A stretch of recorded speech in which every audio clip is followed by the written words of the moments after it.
नमस्कार मित्रांनो. माझं नाव अमित कुलकर्णी. मला ना माझ्या इंजिनिअरिंगची गोष्ट तुमच्याशी शेअर करायची आहे. It may be in multiple parts, पण मी रोज एक थोडे-थोडे माझे इंजिनिअरिंगचे फनी इन्सिडेंट मी तुमच्याशी शेअर करण्याचा प्रयत्न करणार आहे. Let me introduce myself again. माझं नाव अमित कुलकर्णी. मी प्रॉपर नाशिकचा आहे, नाशिक जिल्ह्यातला आहे आणि आता सध्या मी अमेरिकेत फिलाडेल्फिया इकडे असतो. आता इंजिनिअरिंगची कथा सांगण्यामागचं रिझन असं आहे, की आजकालच्या इंजिनिअरिंगच्या मुलांचं आयुष्य आम्ही बघितलं. म्हणजे मी आत्ता इंडियाला गेलेलो त्यावेळेस बघितलं, की त्यांना घ्यायला बस असते, सोडवायला बस असते, सगळे क्लासेस असतात.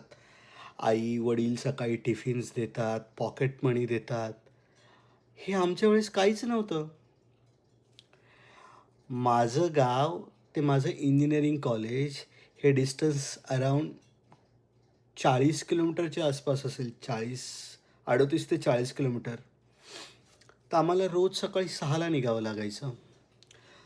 आता प्रॉब्लेम असा होता, की जो बस स्टॉप होता तिथे सकाळी 6:30ला एक बस यायची आणि माझं घर ते तो बस स्टॉप अराउंड 4 किलोमीटर असेल.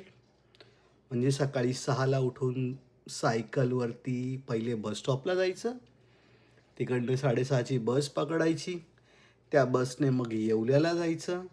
येवल्यावरनं परत 8 किंवा पावणे 8ची एक येवला पुणे किंवा वैजापूर पुणे अशा ठराविक बसेस असायच्या. ती पकडायची. तिकडनं मग कोपरगावला जायचं. कोपरगावचं जे SRES संजीवनी एज्युकेशन सोसायटीचं जे इंजिनिअरिंग कॉलेज आहे, तिकडेच मी माझा डिप्लोमा आणि डिग्री कंप्लीट केलेलं. आणि मग आपण तिकडे साई नाक्यावर किंवा येवला नाक्यावर उतरलं. साई नाका म्हणजे साईबाबा नाका आणि येवला नाक्यावर उतरलं. तिकडे कोणी रिक्षाचे घरून पैसे पण मिळालेले नसायचे. मग तिकडे लिफ्ट मागायची. पहिले 5-10 मिनिट जायचे. कोणी लिफ्ट द्यायचं, कोणी लिफ्ट देत नव्हतं. तर कधी पायी जावं लागायचं कॉलेजला. म्हणजे माझं घर ते कॉलेजपर्यंत आम्हाला खूप सारं महाभारत करत पोहोचावं लागायचं. आणि आजकालच्या मुलांना एकदम सोपं आहे. घराच्या तिकडे बस येते घ्यायला आणि बसायचं, डायरेक्ट कॉलेजला जायचं. आता माझ्याकडे माझ्या इंजिनिअरिंगच्या खूप साऱ्या स्टोरीज आहे सांगायला. मी पुढच्या भागापासून मी एक-एक स्टोरीज नक्की सांगणार आहे. तुम्हाला खूप मजा येणार आहे. तुम्ही त्या स्टोरीज तुमच्या इंजिनिअरिंग लाईफशी कोरिलेट करू शकता. आपण नक्की भेटूया पुढच्या भागात.